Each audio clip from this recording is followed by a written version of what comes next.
This video just continues where we left off on solving radical equations, but let's just be reminded of the process.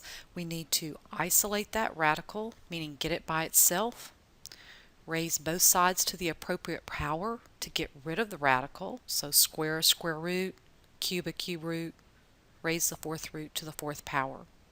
Then we're going to be solving that resulting equation, and then we have to check for those extraneous solutions. Looking a little bit more difficult or a little bit different, that is not by itself. I need to get rid of that negative 2, so I'm going to add 2 to both sides. And this time I have x plus 2. That is a binomial.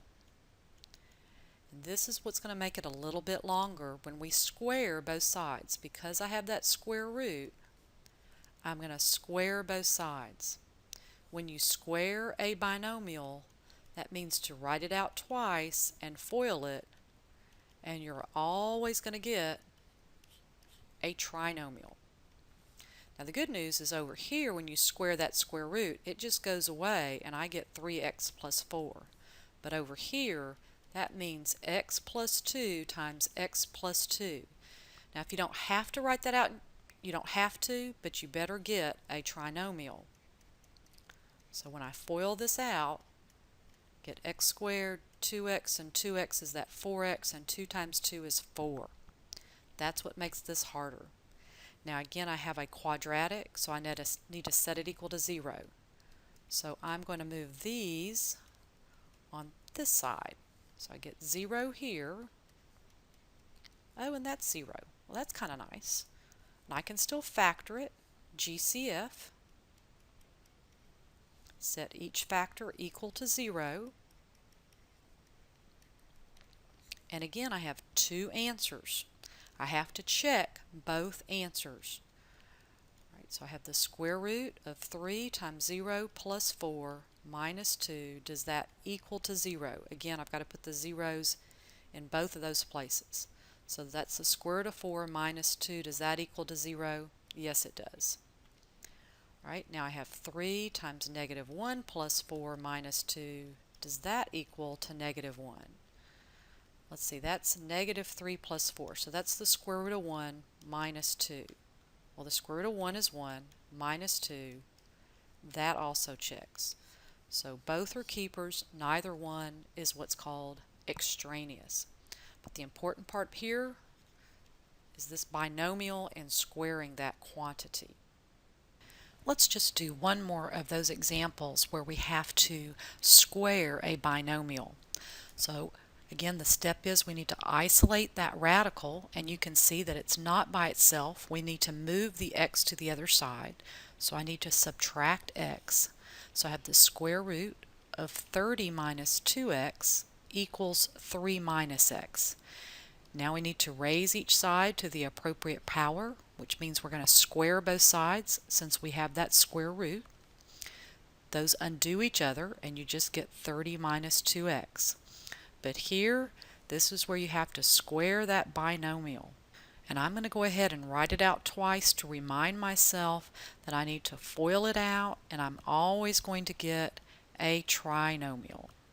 So 3 times 3 is 9. Then I have a minus 3x and a minus 3x. That's a minus 6x. And then plus x squared. Now since I have a quadratic, I need to set it equal to 0. So I'm going to subtract 30 from both sides and add 2x to both sides. So I have my 0 here, a negative 21, a minus 4x, and a plus x squared. Now I don't know about you, but that just looks backwards. So I'm going to rearrange it and put it in standard form. I don't change any of the signs, just rearranging. Now I'm going to factor that. I think 7 times 3 should work. Make that negative and that positive. And set each factor equal to 0. And solve. Are we done? No. We have to check our answers back into the original equation. Right, so let's check 7. So I have the square root of 30 minus 2 times 7 plus 7. Does that equal to 3?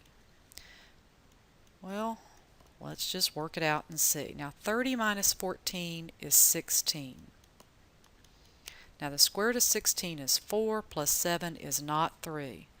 So that's extraneous. So let's check negative 3.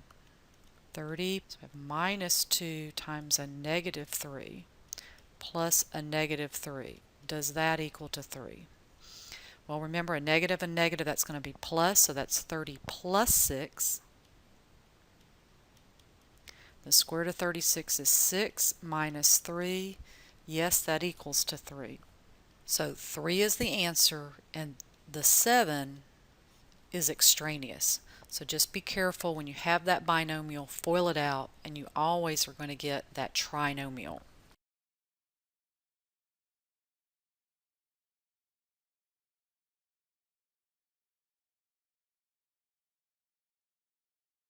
Now we're going to leave the traditional looking radical equations, and we're going to see them written as exponents.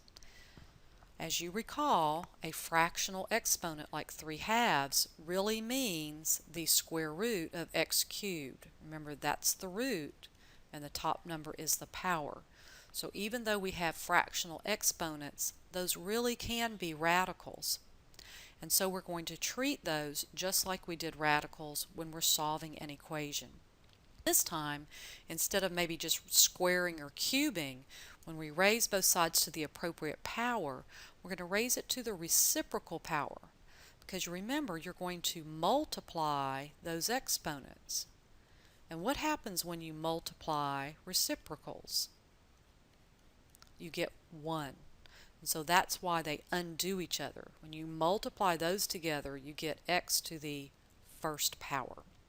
So yes, these are radicals, but they're written as fractional exponents. So again, we need to isolate that, which it is, right? We have all of this. This actually is a radical. It's by itself.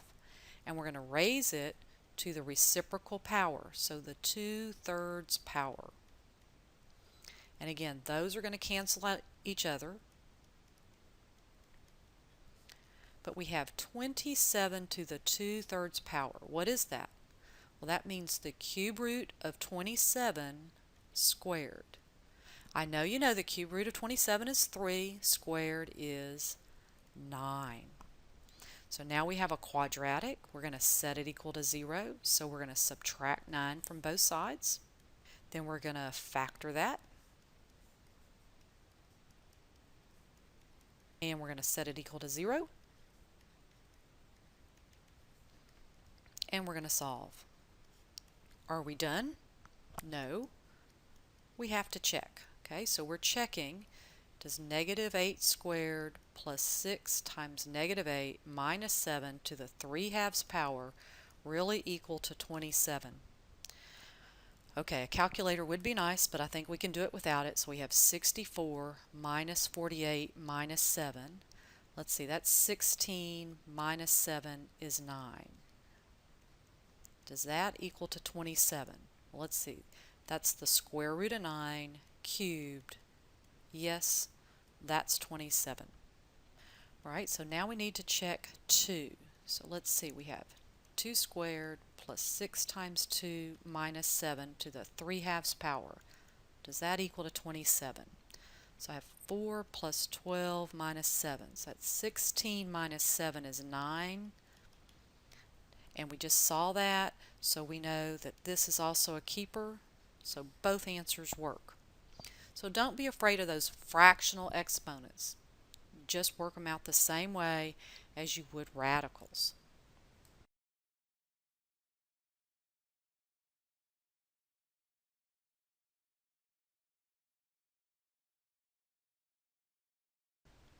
In this last example, we need to be just a bit more careful.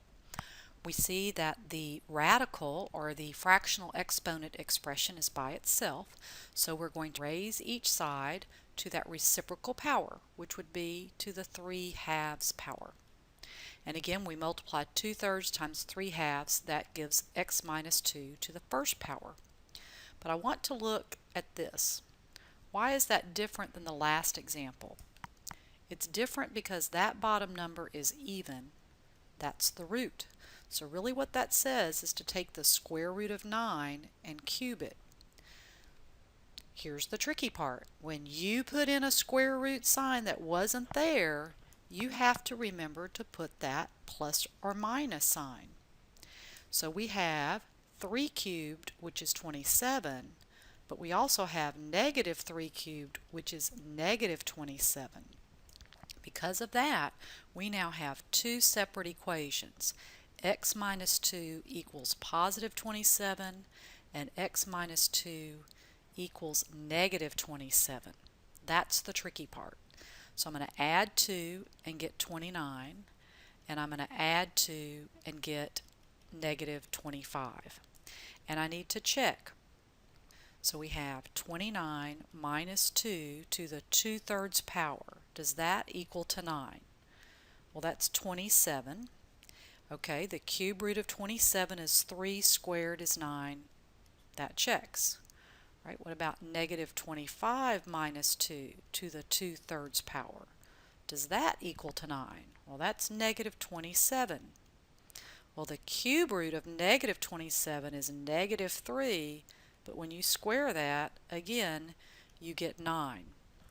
So we have two answers because of that plus or minus sign.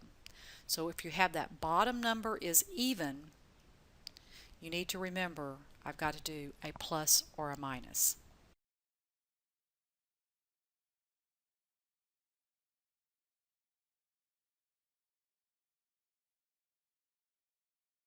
So when we have fractional exponents, again, we're going to raise each side to the appropriate power, and that appropriate power would be the reciprocal.